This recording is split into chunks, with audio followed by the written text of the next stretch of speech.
नमस्कार मंडळी. तर महाशिवरात्री निमित्त आम्ही निघालो होतो मंदिराकडे. जात असताना आम्हाला दिसले इथं भांडणं कशामुळे चालू होती काय माहित नाही आम्हाला. गाडी पार्क करून निघालो आत. पहिला तर टिक्का लावून घेतला आणि निघालो महाद्वाराकडे. आम्ही डिसाईड केलं होतं की सकाळी लवकर जावं मंदिरला, पण काही तांत्रिक अडचणीमुळे आम्हाला उशीरच झाला. आम्ही कुठे तर वेळेवर निघालो आणि तिथे वेळेवर पोचलो असं कधी होऊच शकत नाही.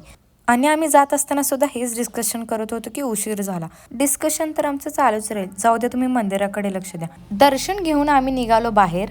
बाहेर आम्ही गेल्यावर विचार केला की आता उन्हात फिरण्यापेक्षा संध्याकाळी आपण जायला पाहिजे.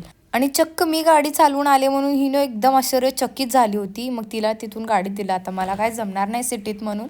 जात असताना आम्ही पाहिलं की जोशी गल्लीमध्ये काहीतरी कार्यक्रम होतो. म्हशी वगैरे पळत होते आणि मी पण घाबरले आणि हिला पण घाबरू घातले. महाशिवरात्री निमित्त खूप गर्दी होती. चांगलं दर्शन वगैरे घेऊन आम्ही थोड्या वेळासाठी मंदिरात बसलो आणि कॅमेरा सुरू केलं म्हणून दातं काढत होतो. महाशिवरात्री निमित्त तिथे नृत्य करत होते.